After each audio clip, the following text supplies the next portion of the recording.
नमस्कार फ्रेंड्स, कैसे हैं आप सब। आज की इस वीडियो को बहुत ही अलग रिपोर्ट बताने वाली हूं। इस रिपोर्ट में तीनों सुपरहिट हीरोइन के बारे में बताने वाली हूं, अक्षरा सिंह, आम्रपाली दुबे और काजल राघवानी के बारे में। आज हम बताएंगे कि तीनों का एक दिन के खाने का खर्च कितना होता है।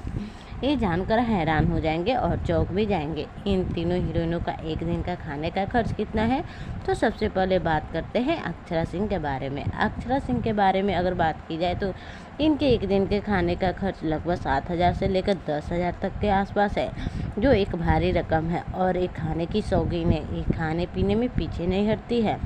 अब बात करते हैं आम्रपाली दुबे के बारे में। अगर बात की जाए आम्रपाली दुबे की तो इनके एक दिन के खाने का खर्च इनका ज़्यादा है, क्योंकि ये चाय पानी में बहुत शौकीन है।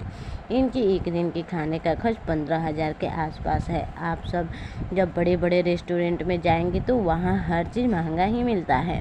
आम्रपाली दुबे के एक दिन का खाने का खर्च 15,000 है। अब बात करूँगी काजल राघवानी की। तो काजल राघवानी की बात की जाए तो ये बहुत ही अच्छे इंसान है, एक खाने की भी बहुत शौकीन है। इनके एक दिन की खाने की खर्च की बात की जाए तो 10,000 के आसपास है। ये भी 5 स्टार होटल में जाकर खाती है। तो फ्रेंड्स, हम तीनों हीरोइनों के एक दिन के खाने का खर्च बता दिए। तो दोस्तों, ये रिपोर्ट आप लोगों को कैसा लगा, कमेंट में ज़रूर बताएं। धन्यवाद।